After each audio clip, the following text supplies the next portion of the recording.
Hello students. आज हम वसा के बारे में पढ़ेंगे। वसा को समझने का प्रयास करेंगे कि वसा क्या है, इसकी प्राप्ति कहाँ से होती है, इसका संगठन क्या है तथा इसमें कौन कौन से वशीय अम्ल पाए जाते हैं। संतृप्त वसा और असंतृप्त वसा क्या है, इन सभी बातों को हम इस आज की क्लास में समझने का प्रयास करेंगे। नेक्स्ट जो क्लास होगी उसमें हम वसा का वर्गीकरण, वसा के का पाचन, अवशोषण और वसा हमारे शरीर के लिए क्या क्या कार्य करता है उसके बारे में डिस्कस करेंगे। तो चलिए पहले हम आज का क्लास स्टार्ट करते हैं।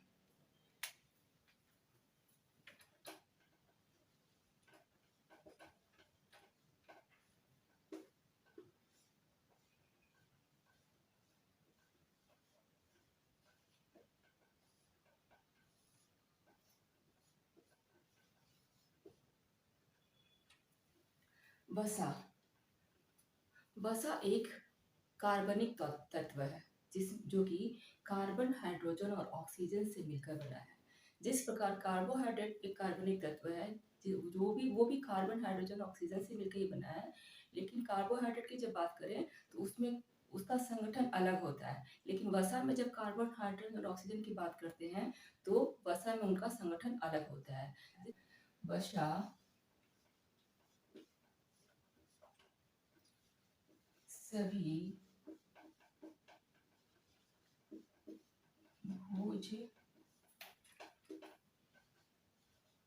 पदार्थों में सबसे अधिक ऊर्जा प्रदान करता है।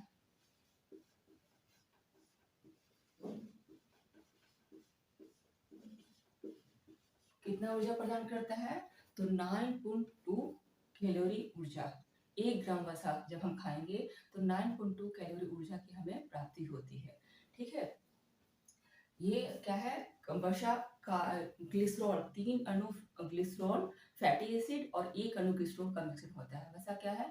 3 अणु फैटी एसिड और 1 अणु ग्लिसरॉल का मिक्सचर होता है, वह तब वसा का निर्माण होता है। सभी भोज्य पदार्थों में 1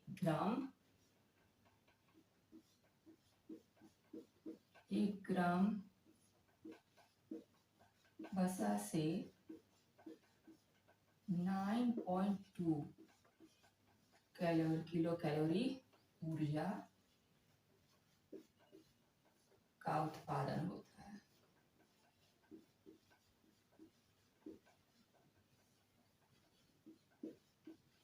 जबकि हमने पिछले क्लासों में देखा था कि हमें क्या मिल रहा है, कि हमें कार्बोज से क्या मिल रहा है, कितना ग्राम कार्बोज से, कार्बोज की हम बात करें तो 1 ग्राम कार्बोज से क्या मिल रहा है?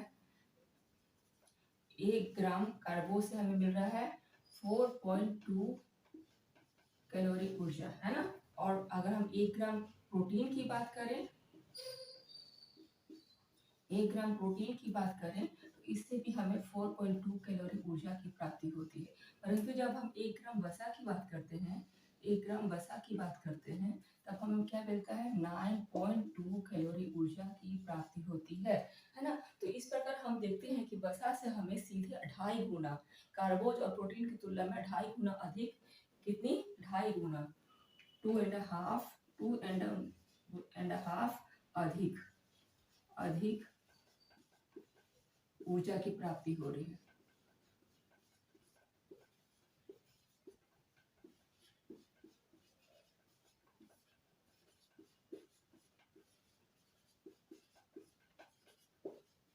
है ना, हमें कितनी अधिक ऊर्जा प्राप्त हो रही है? हमें 2.5 गुना, 9.2 कैलोरी ऊर्जा की प्राप्ति होती है। परंतु जब भी हम कहते हैं कि हमारे ऊर्जा का मुख्य स्रोत क्या है, हम कार्बोज की बात करते हैं, कार्बोहाइड्रेट की बात करते हैं, तो आपके मन में ये सवाल आएगा कि जब ऊर्जा हमें वसा से हमें सबसे ज्यादा ऊर्जा मिल रही है तो हम कार्बोज से ऊर्जा क्यों लेते हैं, वसा से ऊर्जा क्यों नहीं लेते?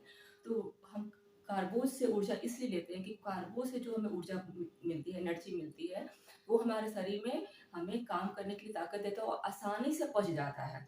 हम मतलब आसानी से पाई जाती है। लेकिन जब हम अगर वसा से हम ऊर्जा लेंगे, सारी अपनी ऊर्जा एनर्जी वसा से प्राप्त करने की कोशिश करेंगे, तो ये हमें कोई काम करने में हम सक्षम भी नहीं होंगे, पेट हमारा हमेशा भारी-भारी महसूस होगा, डाइजेस्ट सही से वसा नहीं होता और सबसे बड़ा प्रॉब्लम तब होता है जब वसा में कोलेस्ट्रॉल की मात्रा बढ़ जाती है। हमारे शरीर में वसा अधिक लेने से कोलेस्ट्रॉल की मात्रा बढ़ जाती है ना? और कोलेस्ट्रॉल क्या करता है, हमारे रक्त में जाके रक्त की जो धमनी होती है, ब्लड आर्टरी होता है, उसको क्या करता है, ब्लॉक कर देता है। ब्लॉक कर देता है तो रक्त दबाव बढ़ जाता है, रक्त का दबाव पड़ता है और व्यक्ति हार्ट डिजीज से पीड़ित होता है, उसे हार्ट अटैक भी आ जाता है ना? तो इसीलिए हमें कार्बोज से हमें ऊर्जा प्राप्ति का हम मुख्य साधन मानते हैं और हम कार्बोज से ही ऊर्जा लेते हैं।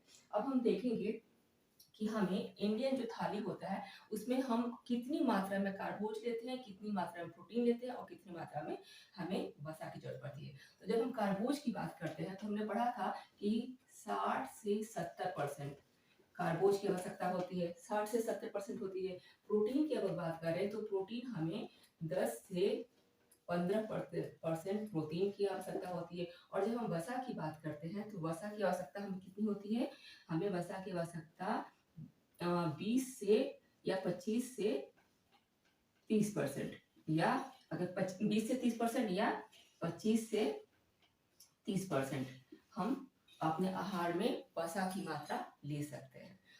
बस इस प्रकार हमने देखा कि वसा क्या करता है, हमें सबसे अधिक ऊर्जा प्रोवाइड करा रहा है, परंतु हम अपने आहार में वसा की मात्रा ज्यादा नहीं ले रहे हैं। और वसा क्या है, तो वसा फैटी एसिड और ग्लिसरॉल का मिक्सर है। इसमें क्या होता है कि वसा में तीन अणु तीन अणु फैटी एसिड होता है, प्लस एक अणु क्या होता है, ग्लिसरॉल होता है। एक अणु इसके मिक्सर से ही क्या बनता है, तब वसा का यानी फैट का निर्माण होता है ना? तीन अणु फैटी एसिड और एक अणु ग्लिसरॉल के मिक्सर से वसा का निर्माण हो रहा है। अब मैं इसको रफ कर देती हूँ।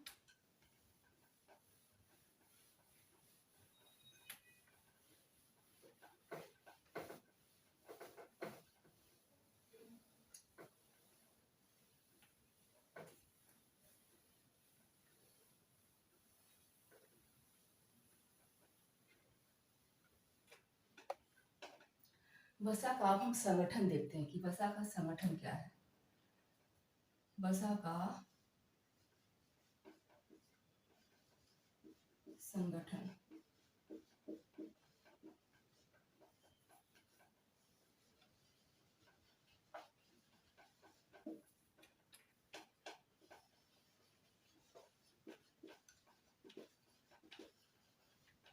केमिकल कंपोजिशन ऑफ फैट, है ना? केमिकल कंपोजिशन क्या है, तो वसा भी कार्बन, हाइड्रोजन और ऑक्सीजन से ही मिलकर बना होता है। किससे मिलकर बना होता है, carbon plus hydrogen plus oxygen, ठीक है। लेकिन कार्बोज की तरह इसमें कार्बन और हाइड्रोजन ये सिमिलर मात्रा में होते हैं, मतलब समान मात्रा में होते हैं, लेकिन ऑक्सीजन का जो अनुपात होता है वो भिन्न होता है, ठीक है। ऑक्सीजन का अनुपात इसमें क्या होता है, कम होता है। ऑक्सीजन वसा में कम होता है, जिसके वजह से क्या हो जाता है, ये सांद्र स्थिति में हो जाती है, ये सांद्रता इसमें बढ़ जाती है। वसा में सांद्रता अधिक होती है, इसी कारण हम इसकी मात्रा हमारे भोजन में कम होती है ना? तो इस प्रकार हम देखते हैं कि वसा का भी संगठन क्या है, कार्बन हाइड्रोजन ऑक्सीजन ही है, परंतु इसमें ऑक्सीजन का मात्रा कम होता है, इसकी वजह से इसकी सांद्रता बढ़ जाती है। अब हम देखते हैं कि लिपिड क्या है। लिपिड क्या है, तो वसा जैसे सभी पदार्थों का समूह उसको हम लिपिड कहते हैं, ठीक है। जब हम भोजन में वसा लेते हैं, जब लेते हैं तो तब वो वसा होता है, लेकिन जब हमारे शरीर में जाके इस पर मेटाबॉलिक प्रोसेस होता है तब वो लिपिड में कन्वर्ट हो जाता है ना? वसा जैसे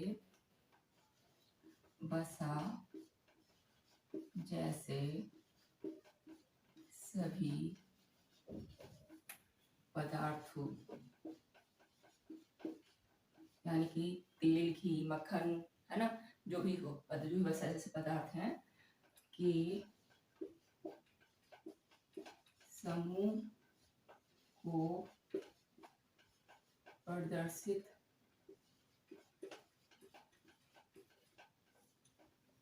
करने के लिए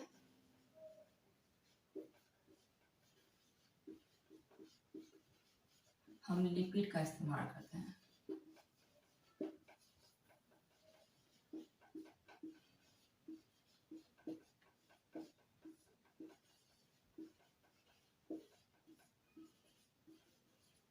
है ना? वसा जैसे सभी पदार्थों के समूह को प्रदर्शित करने के लिए, इंगित करने के लिए हम लिपिड का निर्माण करते हैं। और जब वसा पर जब मेटाबॉलिक प्रोसेस होती है, वसा पर जब शरीर के अंदर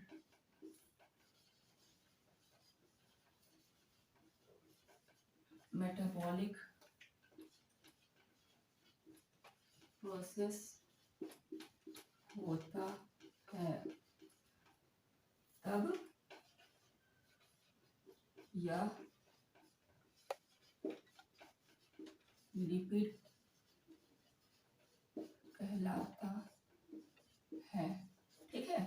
वसा पर जब हमारे शरीर के अंदर मेटाबॉलिक प्रोसेस होता है, तब वो क्या होता है, टूटता है, तब वो लिपिड कहलाता है। इस प्रकार हमने वसा को समझा, लिपिड को समझा और तथा वसा का संगठन देखा, है ना, कि वसा का संगठन क्या है, वसा से हमें कितनी ऊर्जा प्राप्त होती है, ये सब हमने अभी समझा, समझने का प्रयास किया।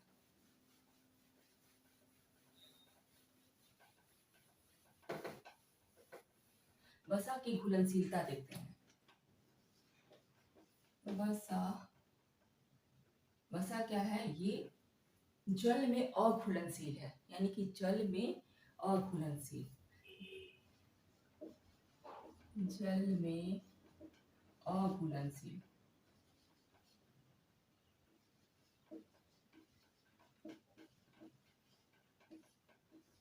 अघुलनशील, तो जल में जब अघुलनशील है, तो घुलनशील किसमें है? घुलनशील तो ये है बेंजीन में, बेंजीन, ईथर,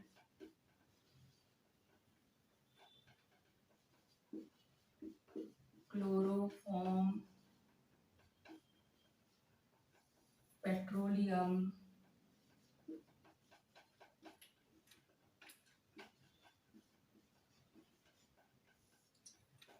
ठीक है, अल्कोहल आदि में ये घुलनशील होता है। इसमें बेंजीन में, ईथर में, क्लोरोफॉर्म में, पेट्रोलियम में ये क्या होता है, घुलनशील होता है।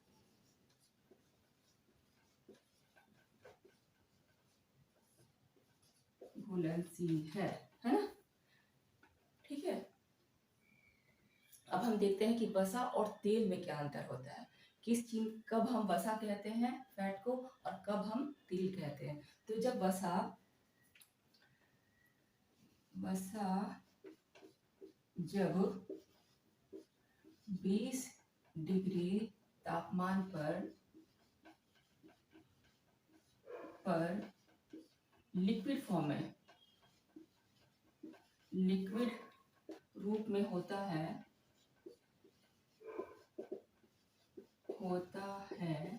यानी कि तरल रूप में होता है, तब यह तेल है। तब ये क्या है, तेल है। जैसे सूरजमुखी का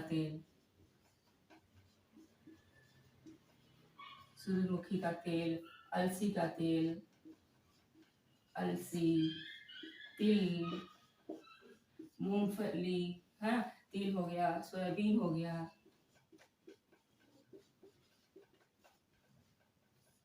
है ना, इस प्रकार के, सरसों हो गया, ये सब क्या होता है, आप देखेंगे कितना भी टेम्परेचर डाउन होता है, ये क्या होता है, ये तरल रूप में ही रहता है। तो जब बस 20 डिग्री तापमान पर, सामान्य जो तापमान होता है 20 डिग्री सेल्सियस, उस पर जब ये लिक्विड फॉर्म में होता है, तरल रूप में होता है, तब ये क्या कहलाता है, जब तेल कहलाता है। लेकिन जब लेकिन लेकिन जब 20 डिग्री सेंटीग्रेड ताप पर यह वसा सॉलिड फॉर्म में, यानी कि ठोस रूप में होता है तब वह वसा कहलाता है। तब वो क्या कहलाता है, वसा कहलाता है ना। जैसे कि जो भी है घी, मक्खन, चर्बी या कीर्ति, ये सब क्या है, ये जैसे कि घी, मक्खन, चर्बी, हाँ चर्बी या कीर्त, ये सब क्या है, ये सब ये वसा कहलाते हैं, है ना। क्योंकि ये क्या होते हैं, ये 20 डिग्री तापमान पर ये सॉलिड फॉर्म में हो जाता है, इसलिए इनको क्या कहते हैं, इसको हम वसा कहते हैं।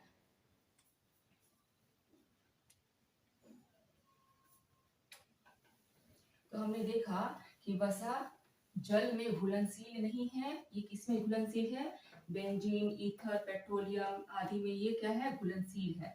और ये कब तेल कहलाता है, जब 20 डिग्री टेम्परेचर पर ये लिक्विड फॉर्म में रहता है, तरल रूप में रहता है, तब ये तेल कहलाता है। लेकिन जब 20 डिग्री टेम्परेचर पर ये सॉलिड फॉर्म में आ जाता है, तो अब हम इसे क्या कहते हैं, तब हम इसे वसा कहते हैं। अब हम केमिकल कंपोजिशन देखते हैं कि वसा का रासायनिक संगठन क्या है।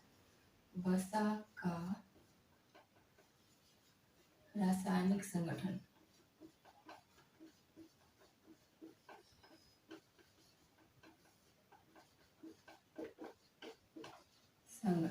यानी कि केमिकल कंपोजिशन ऑफ फैट, है ना, केमिकल कंपोजिशन ऑफ फैट।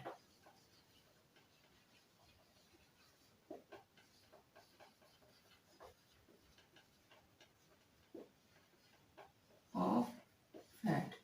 तो रसा क्या है, रसा का रासायनिक नाम ट्राइग्लिसराइड है। क्या है, रासायनिक नाम क्या है, रासायनिक नाम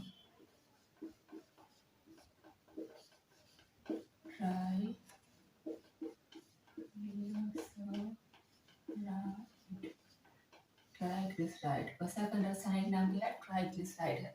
और वसा का कंपोजिशन क्या है, कार्बन, हाइड्रोजन और ऑक्सीजन।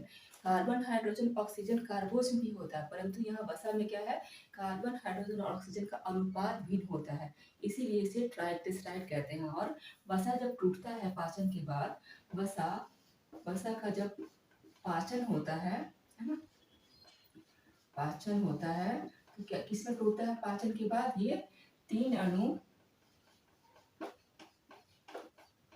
वसीय अम्ल प्लस एक अणु क्या होता है, एक अणु ग्लिसरॉल।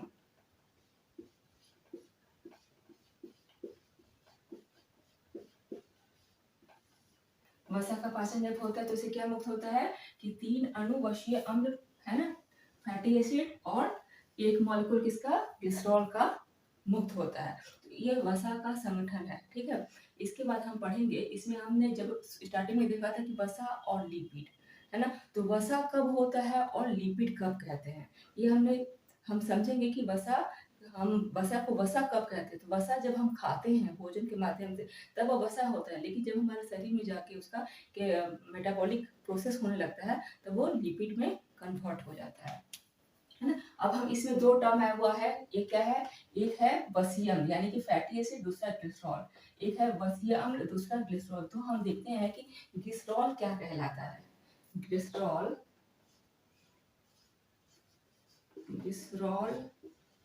क्या है, ठीक है। तो ग्लिसरॉल एक प्रकार का अल्कोहल है, ग्लिसरॉल क्या है? एक प्रकार का अल्कोहल है, या एक प्रकार का अल्कोहल है।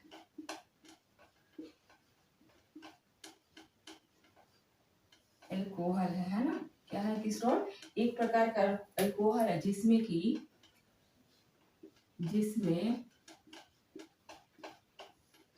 3 कार्बन के अणु होते हैं। 3 कार्बन के अणु होते हैं, और जब वो मुक्त होकर क्या हो जाता है, और ये कार्बन अणु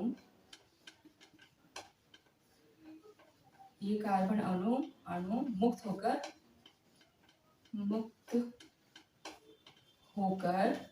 किससे जुड़ जाते हैं? ये कार्बन अणु मुक्त होकर किससे जुड़ जाते हैं?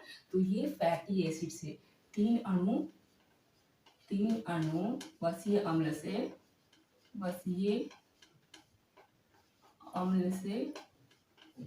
जुड़ जाते हैं।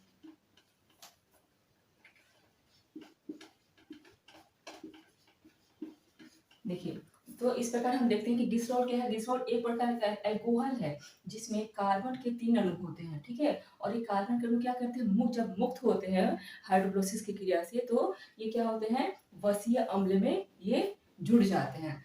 तो इस प्रकार ग्लिसरॉल क्या होता है, इसमें वसीय अम्ल में जुड़ जाता है। तो ये ग्लिसरॉल है। ये हम जब भी जितने भी प्रकार के हम वसा खाते हैं तो उसमें ग्लिसरॉल की मात्रा अवश्य होती है, क्योंकि वसा बिना ग्लिसरॉल के बन ही नहीं सकता है।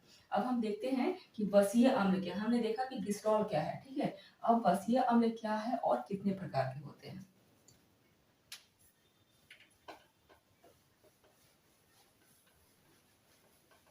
ग्लिसरॉल क्या है, एक प्रकार का अल्कोहल होता है जिसमें कि कार्बन की श्रृंखला होती है, और वो क्या होता है, फिर वो जब मुक्त होता है तो फैटी एसिड के, कार्बन के 3 अणु होते हैं, जब मुक्त होता है तो फैटी एसिड के 3 अणु से जुड़ जाते हैं, ठीक है। और सभी जितने भी भोज्य पदार्थ में हम वसा खाते हैं सब में ग्लिसरॉल होता है।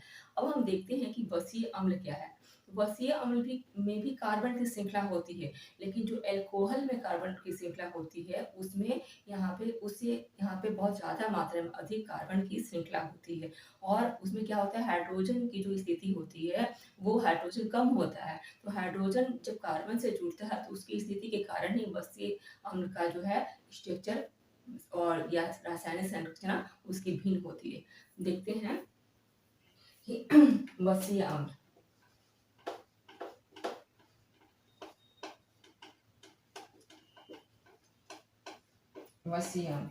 वसीय अम्ल में भी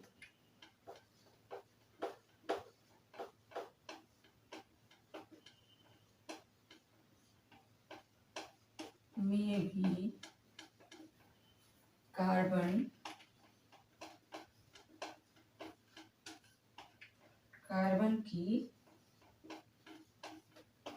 श्रृंखला होती है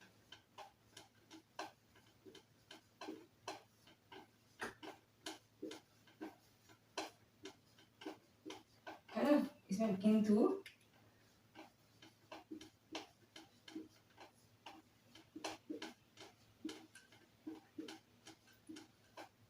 अल्कोहल कार्बन श्रृंखला वसीय अम्ल कार्बन श्रृंखला की अपेक्षा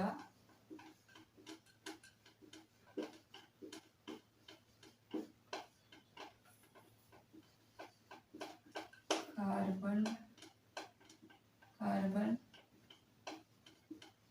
अणु की श्रृंखला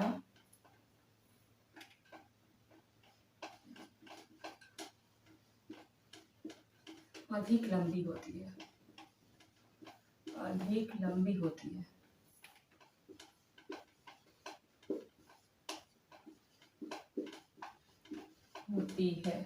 है ना। कार्बन की श्रृंखला यहाँ पे अधिक लंबी होती है। इसका क्या कारण है, 4 से लगभग 22। इसका क्या इस कारण कार्बन का जो होता है ना, इसके कारण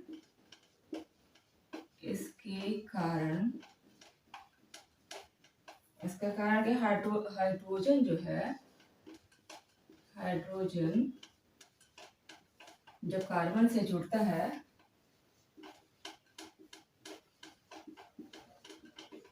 तब उसकी स्थिति अलग अलग होती है।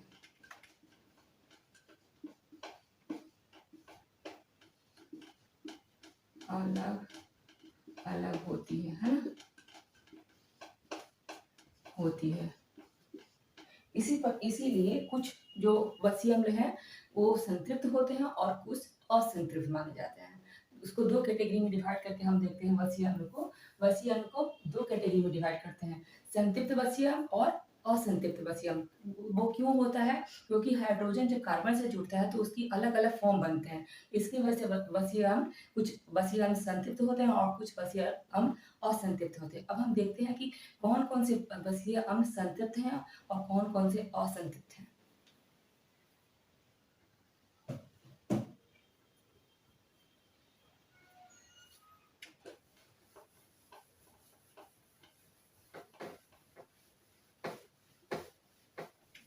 इसको कहते हैं संतृप्त वसीय अम्ल। हम अब वसीय अम्ल के प्रकार देखेंगे।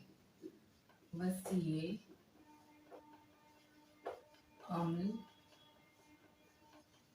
के प्रकार कौन से हैं? वसीय अम्ल के प्रकार तो एक है संतृप्त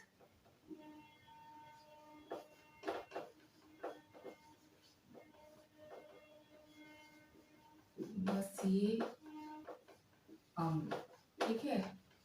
एक है संतृप्त वसीय अम्ल, ठीक है। दूसरा क्या है? असंतृप्त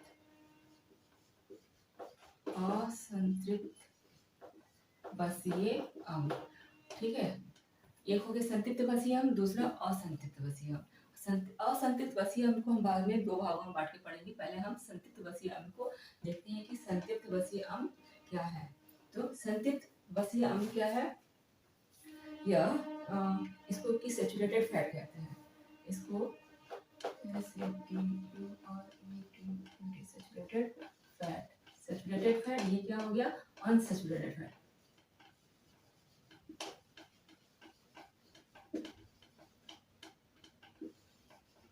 एक हो गया सैचुरेटेड फैट, दूसरा हो गया अनसैचुरेटेड फैट। अब सैचुरेटेड फैट में क्या होता है? संतृप्त वसा में क्या होता है कि कार्बन के जो परमाणु होते हैं, दो कार्बन के परमाणु क्या होते हैं? दो हाइड्रोजन के परमाणु से जुड़े होते हैं। सैचुरेटेड फैट में, संतृप्त वसा में एक कार्बन के परमाणु, जैसे कि एक कार्बन के परमाणु, यानी कि इसमें क्या होता है? इसका जो रासायनिक संगठन होता है ऐसे होता है कि इधर से एक हाइड्रोजन, फिर कार्बन, फिर हाइड्रोजन, है ना।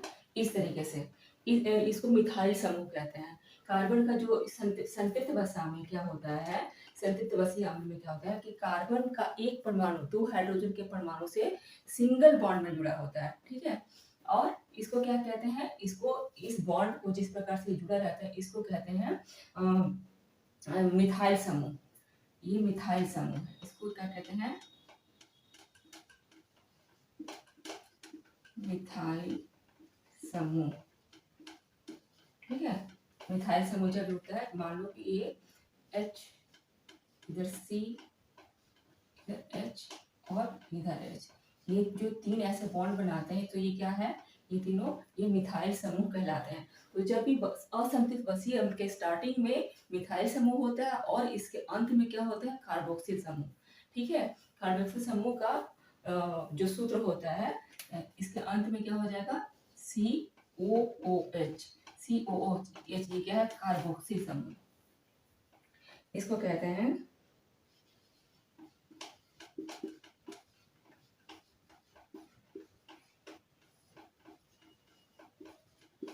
जो COOH है, ये कार्बोक्सिल समूह है। असंतृप्त वसीय अम्ल के स्टार्टिंग में क्या होता है? मिथाइल समूह होता है, जो कि सिंगल कार्बन से सिंगल बॉन्ड में दो कार्बन हाइड्रोजन के परमाणु कार्बन से सिंगल बॉन्ड में जुड़े होते हैं। एक ये हाइड्रोजन का परमाणु होगा और एक ये हाइड्रोजन का परमाणु होगा, जो कि कार्बन से सिंगल बॉन्ड में जुड़े होते हैं, ठीक है।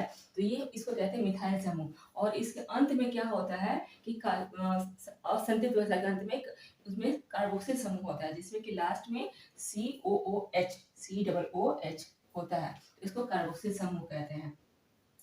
ठीक है, साधारण शब्दों में हम कहें कि तो इसमें हाइड्रोजन के परमाणु कार्बन के परमाणु से सिंगल बॉन्ड में जुड़े होते हैं, तो इसको हम संतृप्त वसा कहते हैं। अब संतृप्त वसा की कुछ हम उदाहरण देते हैं कि संतृप्त वसा जैसे कि ब्यूटेरिक अम्ल, पामेटिक अम्ल, ये सब क्या है, ये संतृप्त वसा के उदाहरण है। ये सब संतृप्त वसा के उदाहरण हम देखते हैं कि कौन कौन से हैं। तो पहला क्या है, ब्यूटेरिक संतृप्त वसा।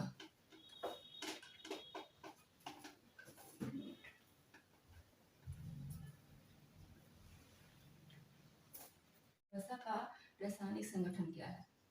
वसा का रासायनिक संगठन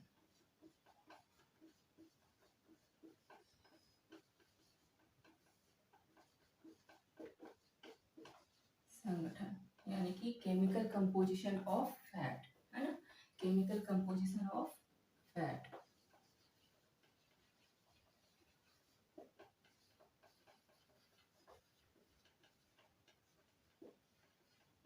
ऑफ फैट। तो रसा क्या है? रसा का रासायनिक नाम ट्राइग्लिसराइड है। क्या है? रासायनिक नाम क्या है? रासायनिक नाम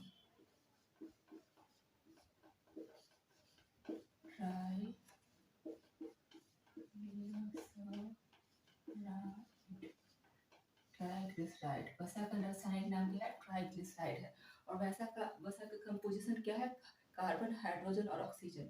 कार्बन, हाइड्रोजन, ऑक्सीजन कार्बोज में भी होता है, परंतु यहाँ वसा में क्या है, कार्बन, हाइड्रोजन और ऑक्सीजन का अनुपात भिन्न होता है, इसीलिए इसे ट्राइग्लिसराइड कहते हैं। और वसा जब टूटता है पाचन के बाद, वसा का जब पाचन होता है ना, पाचन होता है तो क्या किसमें टूटता है पाचन के बाद? ये तीन अणु वसीय अम्ल प्लस एक अणु क्या होता है, एक अणु ग्लिसरॉल।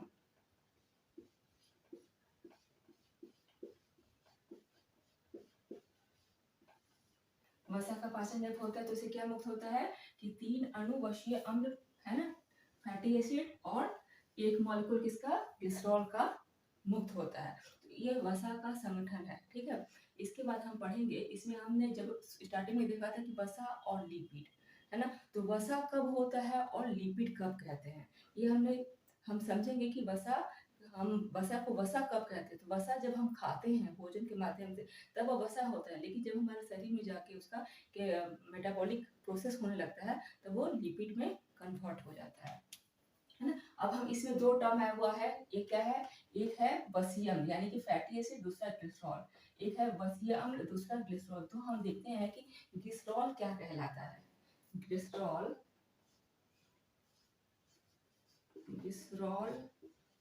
क्या है? ठीक है, तो ग्लिसरॉल एक प्रकार का अल्कोहल है। ग्लिसरॉल क्या है? एक प्रकार का अल्कोहल है, या एक प्रकार का अल्कोहल है।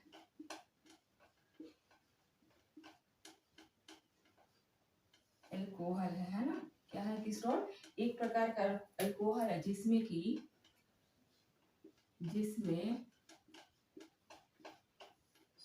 तीन कार्बन के अणु होते हैं, तीन कार्बन के अणु होते हैं, और जब वो मुक्त होकर क्या हो जाता है, और ये कार्बन अणु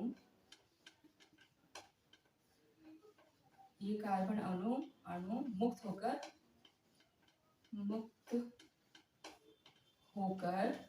किसमें कहाँ किससे जुड़ जाते हैं, ये कार्बन अणु मुक्त होकर किससे जुड़ जाते हैं, तो ये फैटी एसिड से। तीन अणु वसीय अम्ल से जुड़ जाते हैं।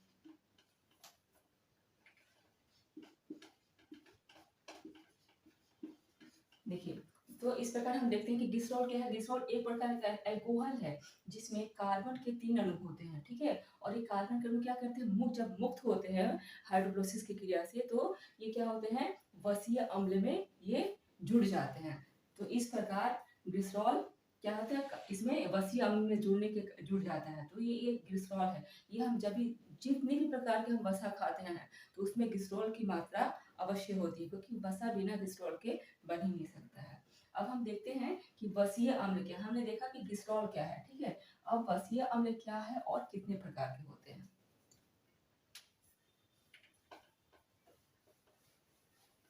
ग्लिसरॉल क्या है, एक प्रकार का अल्कोहल होता है जिसमें कि कार्बन की श्रृंखला होती है, और वो क्या होता है, फिर वो जब मुक्त होता है तो फैटी एसिड के, कार्बन के 3 अणु होते हैं, जब मुक्त होता है तो फैटी एसिड के 3 अणु से जुड़ जाते हैं, ठीक है? और सभी जितने भी भोज्य पदार्थ में हम वसा खाते हैं सब में ग्लिसरॉल होता है।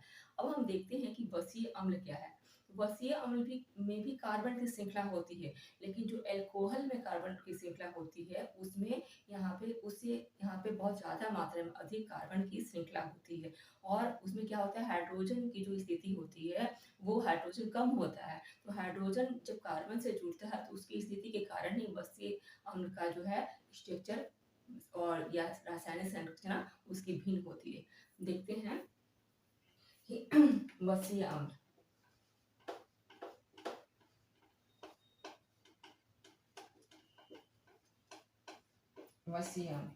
वसीय अम्ल में भी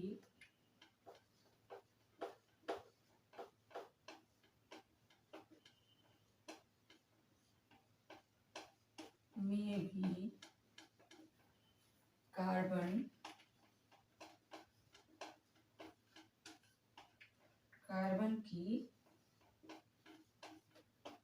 श्रृंखला होती है।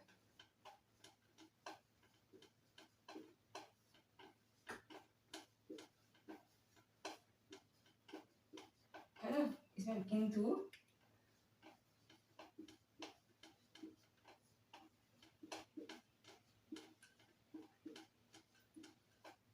अल्कोहल कार्बन श्रृंखला वसीय अम्ल कार्बन श्रृंखला की अपेक्षा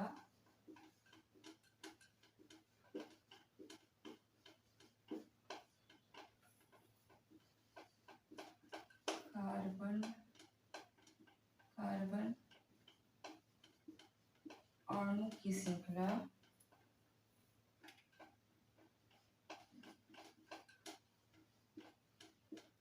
अधिक लंबी होती है।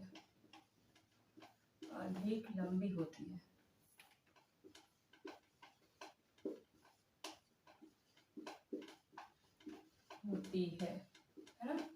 कार्बन की श्रृंखला यहाँ पे अधिक लंबी होती है।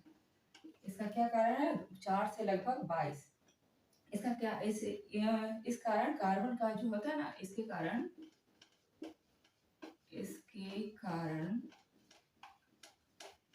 इसका कारण कि हाइड्रोजन जो है, हाइड्रोजन जब कार्बन से जुड़ता है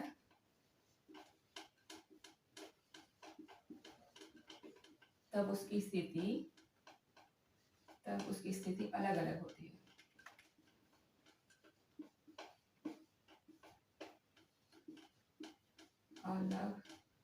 अलग होती है ना? इसीलिए कुछ जो वसीय अम्ल है वो संतृप्त होते हैं और कुछ असंतृप्त माने जाते हैं। उसको 2 कैटेगरी में डिवाइड करके हम देखते हैं। वसीय अम्ल को 2 कैटेगरी में डिवाइड करते हैं, संतृप्त वसीय अम्ल और असंतृप्त वसीय अम्ल। वो क्यों होता है, क्योंकि हाइड्रोजन जब कार्बन से जुड़ता है तो उसकी अलग अलग फॉर्म बनते हैं। इसकी वजह से कुछ वसीय अम्ल संतृप्त होते हैं और कुछ वसीय अम्ल असंतृप्त होते हैं। अब हम देखते हैं कि कौन कौन से वसीय अम्ल संतृप्त हैं और कौन कौन से असंतृप्त हैं।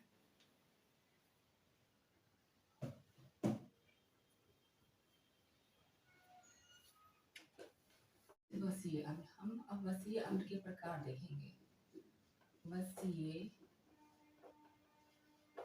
अम्ल के प्रकार कौन से हैं वसीय अम्ल के प्रकार? तो एक है संतृप्त,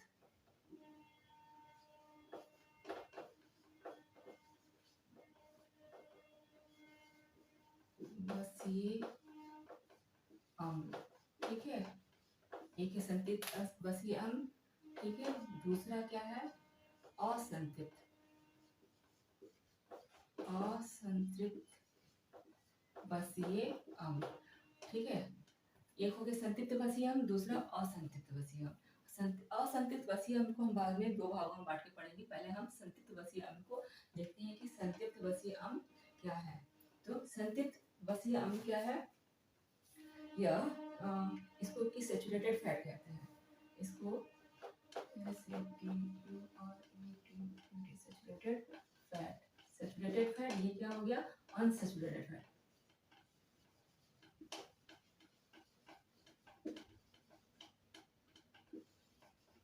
एक हो गया सैचुरेटेड फैट, दूसरा हो गया अनसैचुरेटेड फैट। अब सैचुरेटेड फैट में क्या होता है? संतृप्त वसा में क्या होता है कि कार्बन के जो परमाणु होते हैं, दो कार्बन के परमाणु क्या होते हैं? दो हाइड्रोजन के परमाणु से जुड़े होते हैं। सैचुरेटेड फैट में, संतृप्त वसा में एक कार्बन के परमाणु, जैसे कि एक कार्बन के परमाणु, यानी कि इसमें क्या होता है? इसका जो रासायनिक संगठन होता है ऐसे होता है कि इधर से एक हाइड्रोजन, फिर कार्बन, फिर हाइड्रोजन, है ना? इस तरीके से इसको मिथाइल समूह कहते हैं। कार्बन का जो संतृप्त वसा में क्या होता है? संतृप्त वसीय अम्ल में क्या होता है कि कार्बन का एक परमाणु दो हाइड्रोजन के परमाणु से सिंगल बॉन्ड में जुड़ा होता है, ठीक है। और इसको क्या कहते हैं? इसको, इस बॉन्ड को जिस प्रकार से जुड़ा रहता है, इसको कहते हैं मिथाइल समूह। ये मिथाइल समूह है, इसको क्या कहते हैं? मिथाइल समूह, ठीक है। मिथाइल समूह जब जुड़ता है, मान लो कि ये H, इधर C, इधर H और इधर H, ये जो तीन ऐसे बॉन्ड बनाते हैं, तो ये क्या है? ये तीनों, ये मिथाइल समूह कहलाते हैं। तो जब भी असंतृप्त वसीय अम्ल के स्टार्टिंग में मिथाइल समूह होता है और इसके अंत में क्या होता है? कार्बोक्सिल समूह, ठीक है। कार्बोक्सिल समूह का जो सूत्र होता है, इसके अंत में क्या हो जाएगा? COOH, COOH, ये क्या है? कार्बोक्सिल समूह। इसको कहते हैं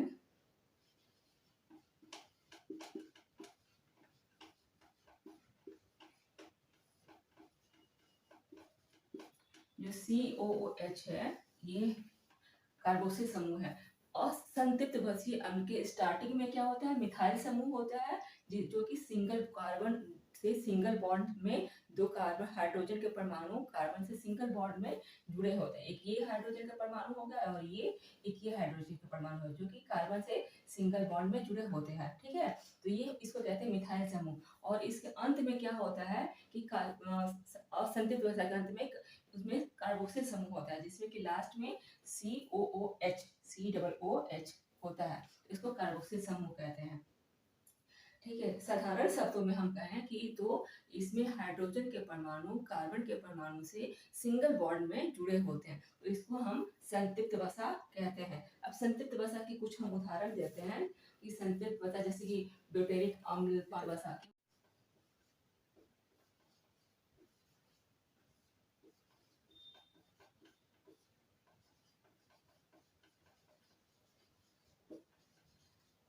सैचुरेटेड फैट क्या कौन कौन से हैं? तो ये एक हो गया ब्यूटाइरिक अम्ल,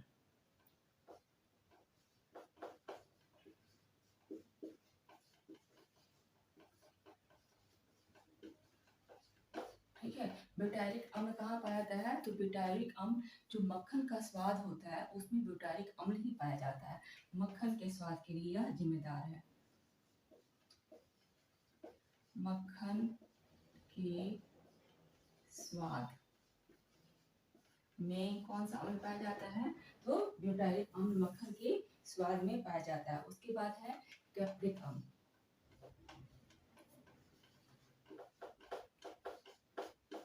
कैप्रिलिक, कैप्रिलिक अम्ल।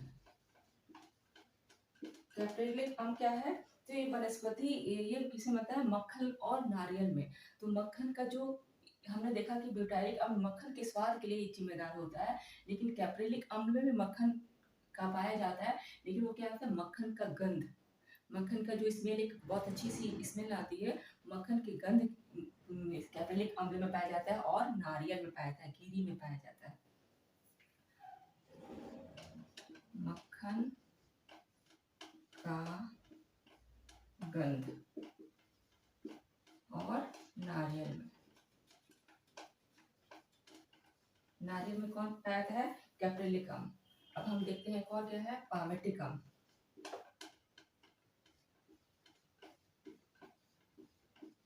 पामेटिक अम्ल, पामेटिक का अम्ल पाते हैं वनस्पति तेल में पाया जाता है, यह वनस्पति तेल,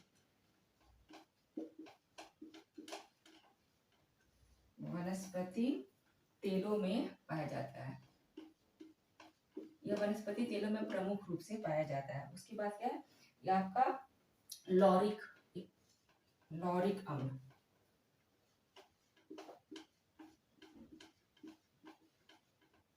लॉरिक अम्ल, लॉरिक अम्ल कहाँ पाया जाता है, नारियल के तेल में,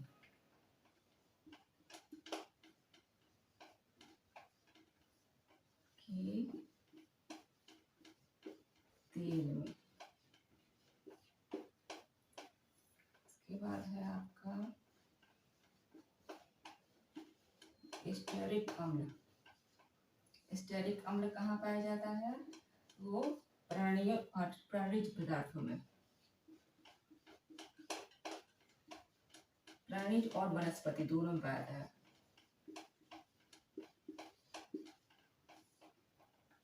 उसके बाद है एक आर्किडेनिक,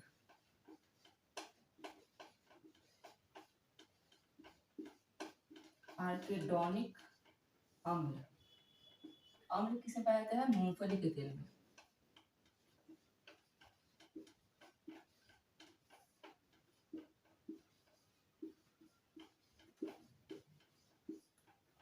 तो इस प्रकार से हम देखते हैं कि तो संतृप्त वसा है, हमने देखा कि संतृप्त वसा में क्या है, जो हाइड्रोजन के जो परमाणु होते हैं, कार्बन के एक परमाणु से सिंगल बॉन्ड में जुड़े हुए होते हैं, यानी कि दो हाइड्रोजन एक कार्बन से जुड़ा होता है सिंगल बॉन्ड में, ठीक है, वो संतृप्त वसा है। संतृप्त वसा के उदाहरण क्या है, ब्यूटाइलिक अम्ल, कैप्रिलिक अम्ल, पामेटिक अम्ल, लॉरिक अम्ल, स्टेरिक अम्ल और आर्किडेनिक अम्ल। तो ब्यूटाइलिक अम्ल का क्या है काम, मक्खन के स्वाद में यह पाया जाता है, मक्खन का जो स्वाद होता है वो ब्यूटाइलिक अम्ल के कारण ही आता है।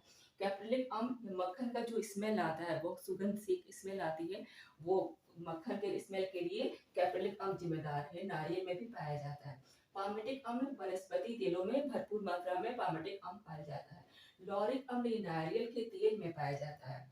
स्टेरिक अम्ल प्राणिज और वनस्पतियों में पाया जाता है और आर्किडेनिक अम्ल मूंगफली के तेल में पाया जाता है। तो इस प्रकार हमने देखा कि जो वसीय अम्ल है वो दो प्रकार के होते हैं, एक संतृप्त वसा के बारे में हमने पढ़ा, सैचुरेटेड फैट। अब हम अनसैचुरेटेड फैट के बारे में पढ़ेंगे कि अनसैचुरेटेड फैट कितने प्रकार के होते हैं। अनसैचुरेटेड फैट भी दो प्रकार के होते हैं, चलिए हम आगे देखते हैं क्लास में।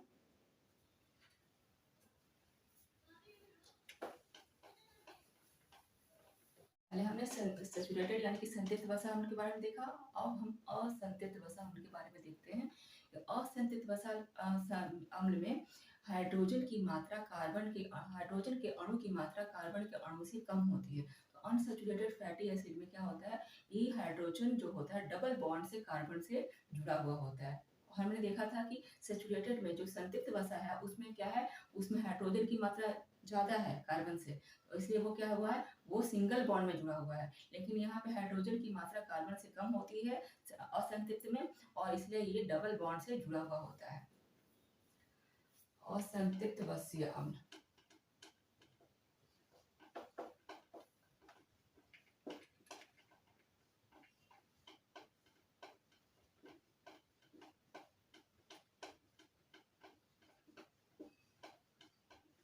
इसमें क्या होता है, असंतृप्त वसीय अम्ल में इसको अनसैचुरेटेड फैटी एसिड कहते हैं।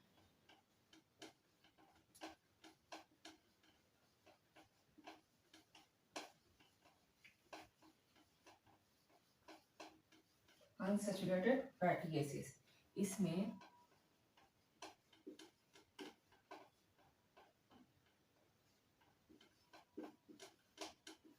कार्बन और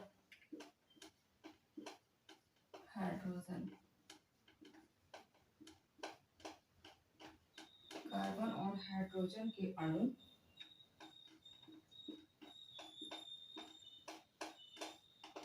के अणुओं में अंतर होता है। क्या अंतर होता है? तो कार्बन के हाइड्रोजन के अणु में कार्बन और हाइड्रोजन के अणुओं में अंतर होता है ना, इनके स्ट्रक्चर में अंतर होता है। तो क्या अंतर होता है? हाइड्रोजन के अणु कम होते हैं, जन के अणु कार्बन से कम होते हैं, कार्बन से कम होते हैं। इसलिए क्या होता है? इसलिए यह डबल बॉन्ड से जुड़ा रहता है। इसलिए इसमें जो होता है ये कार्बन होता है, इसमें ये हाइड्रोजन कार्बन से डबल बॉन्ड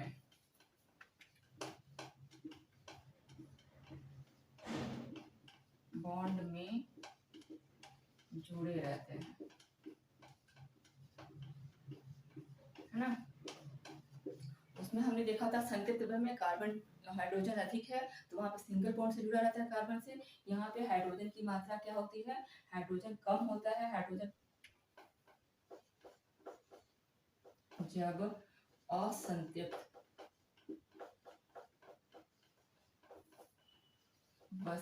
वसा पर हाइड्रोलिसिस की क्रिया होती है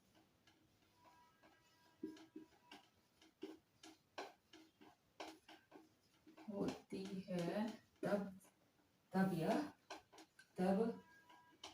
यह संतृप्त वसा में बदल जाता है।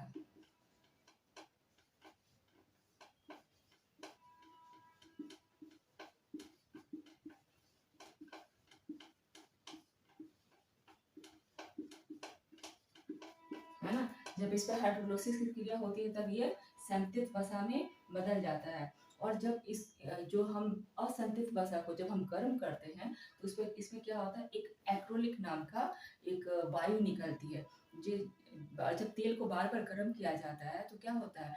एक्रोलिक नाम की एक वायु निकलती है। जैसे कि जो बाहर खाना बनाते हैं और पकौड़े समोसे वगैरह जो तलते हैं तो उनका तेल बार बार गर्म होता है, इसलिए उनकी जो पकौड़े समोसे जब हम खा लेते हैं तो हमारे गले में जलन होने लगती है ना। उस एक्रिलिक गैस के कारण ही ये जो हमारे गले में जलन होती है। तो इस जब तेल को बार बार गर्म किया जाता है तो एक्रिलिक नामक गैस उत्पन्न होता है है ना। तो इसलिए हमें बार बार तेल को गर्म नहीं करना चाहिए, वो हमारे लिए हार्मफुल होता है। यहाँ पे दे देती हूँ मैं, है ना। जब हम असंतृप्त वसा को बार बार गर्म करते हैं तो क्या होता है? इसमें एक्रोलिक नामक एक वायु निकलती है जिसकी वजह से ही हमारे गले में जलन उत्पन्न होती है ना। तो इस प्रकार हमने देखा कि संतृप्त वसा क्या है और असंतृप्त और वसा क्या होता है। और है ना, असंतृप्त वसा दो भागों में बांटते हैं। कौन कौन सा? तो एक हो जाएगा mono unsaturated fatty acid,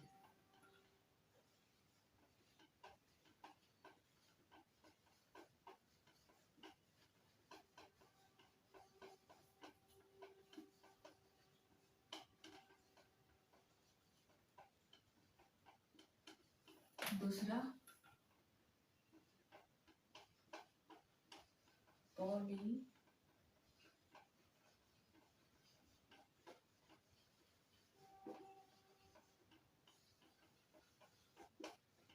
fatty acid, है ना।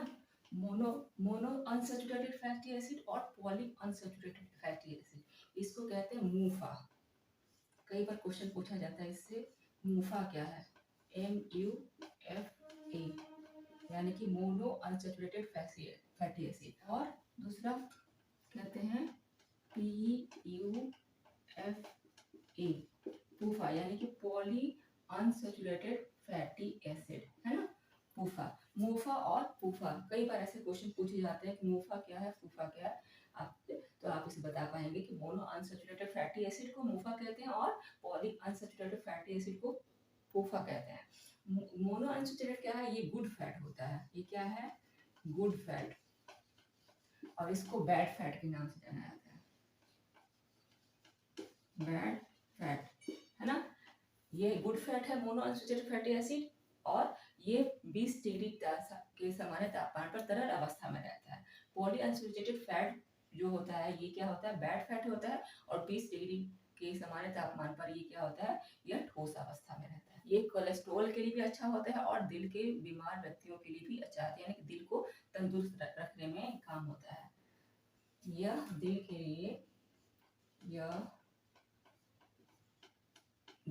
लिए अच्छा होता है, अच्छा माना जाता है।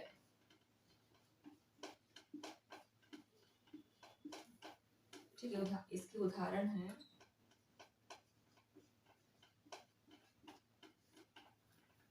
ओमेटिक,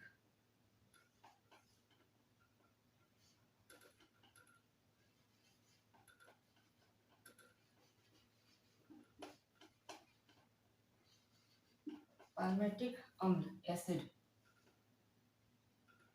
पाल्मेटिक ये किसमें पाया जाता है? जैतून के तेल में। जैतून के तेल में पाया जाता है। फिर ये मछली के तेल में पाया जाता है।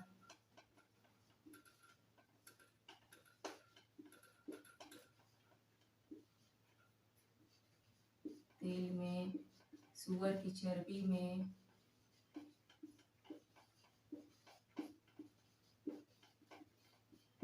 ठीक है। उसके बाद एक है ऑलिक।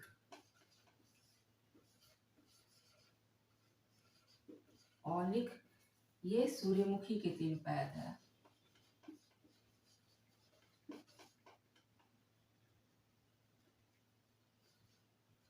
सूर्यमुखी के तेल में, सूर्यमुखी के तेल में पाया जाता है, राई में पाया जाता है ना। तो इस प्रकार हम देखते हैं कि मोनो अनसैचुरेटेड फैटी एसिड क्या कहते हैं? इसको मूफा कहते हैं। ठीक है, ये क्या होता है? गुड फैट होता है और दिल के मरीजों के लिए अच्छा माना जाता है, दिल के लिए अच्छा माना जाता है, कोलेस्ट्रॉल को सही रखता है। इसके उदाहरण क्या है? पाल्मेटिक, पाल्मेटिक है ना, पाल्मेटिक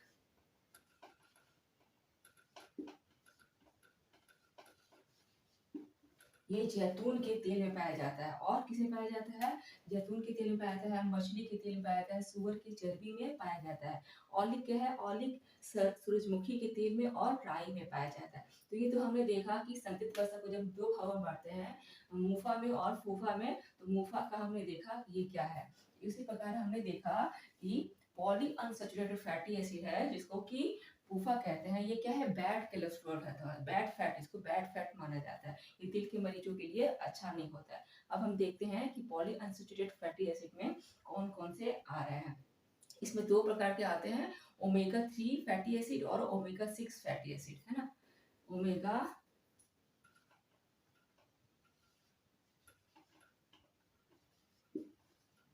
ओमेगा 3 और ओमेगा 6 फैटी एसिड पाया जाता है। ओमेगा 3 में हो क्या पाया जाता है? ओमेगा 3 में, इसको हम आगे देखते हैं।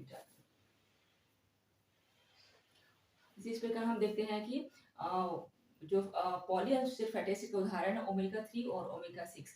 ओमेगा, अब हम आगे देखेंगे कि ओमेगा 3 में क्या पाया जाता है। पॉली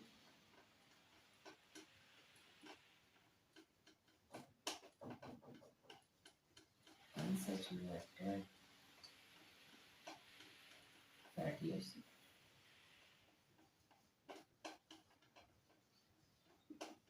है ना। ये क्या है? ऊफा, पी यू एफ ए। ये इसके दो, इसमें किस में आता है? ओमेगा 3 में और ओमेगा 6 में।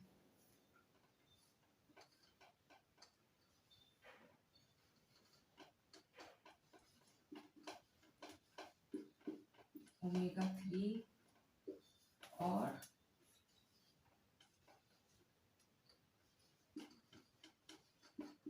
ओमेगा 6 है ना। ओमेगा 3 क्या है, लिनोलेनिक है। ओमेगा 3 का है लिनोलिक,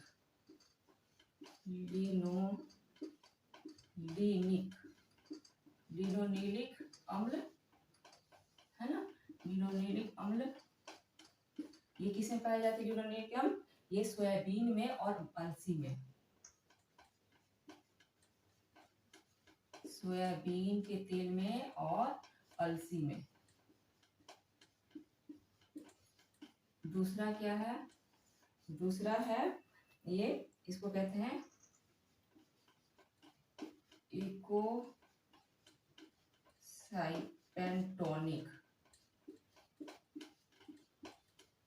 इकोसाइपेंटोनिक अम्ल।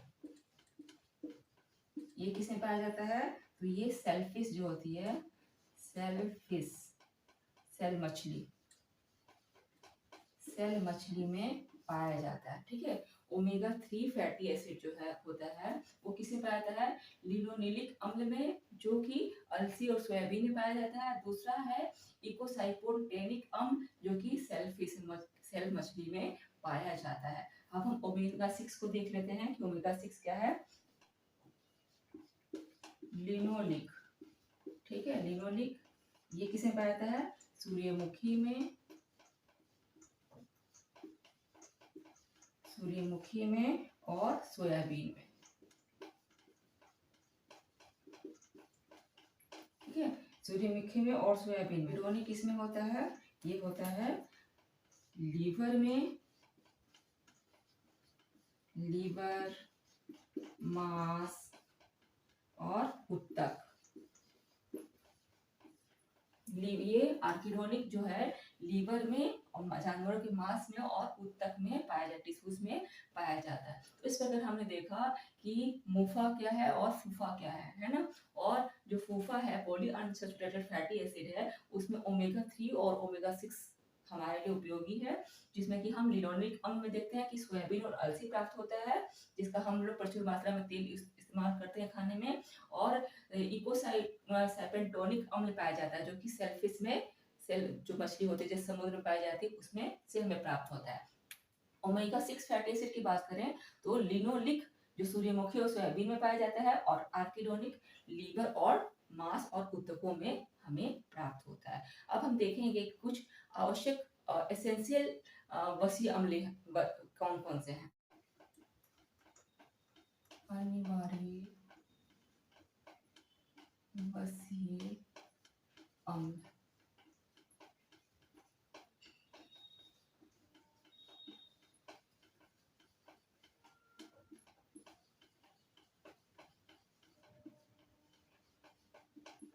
है ना। कुछ जो वसीय अम्ल होते हैं वो वृद्धि विकास के लिए, संतान उत्पन्न के लिए और सुंदरता के लिए, हमारी सुंदरता के लिए जिम्मेदार हो। कुछ वसा अम्ल, कुछ वसा अम्ल जंतुओं के शारीरिक विकास, वृद्धि,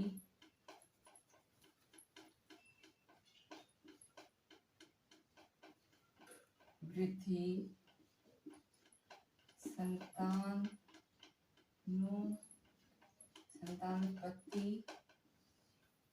एवं त्वचा के लिए अनिवार्य है। त्वचा के सुंदरता के लिए, त्वचा की सुंदरता के लिए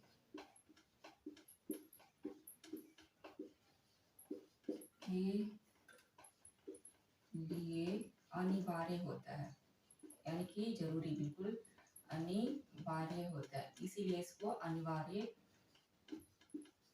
वसीय अम्ल कहते हैं, है ना। इसीलिए इसको एसेंशियल फैटी एसिड कहते हैं। ये कौन कौन से हैं, तो ये है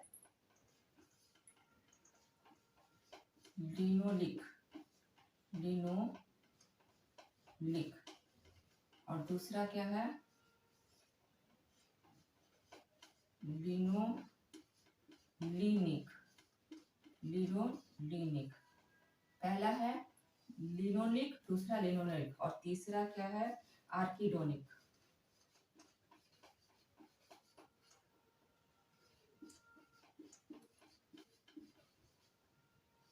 आर्किडोनिक। तो ये है, ये किससे मिलता है? ये वनस्पति जगत से प्राप्त होता है। ये लिनोलिक और ये क्या होता है कि ये हमें ये दोनों हमें वनस्पति जगत से प्राप्त होता है। किससे मिलता है? वनस्पति से। और आर्किडोनिक में किससे मिलता है? जंतु से, जंतु से। लिनोलेनिक किसके आवश्यक है? ये त्वचा की सुंदरता के लिए, त्वचा की सुंदरता के लिए, त्वचा की सुंदरता। और ये क्या है? बच्चों के विकास के लिए।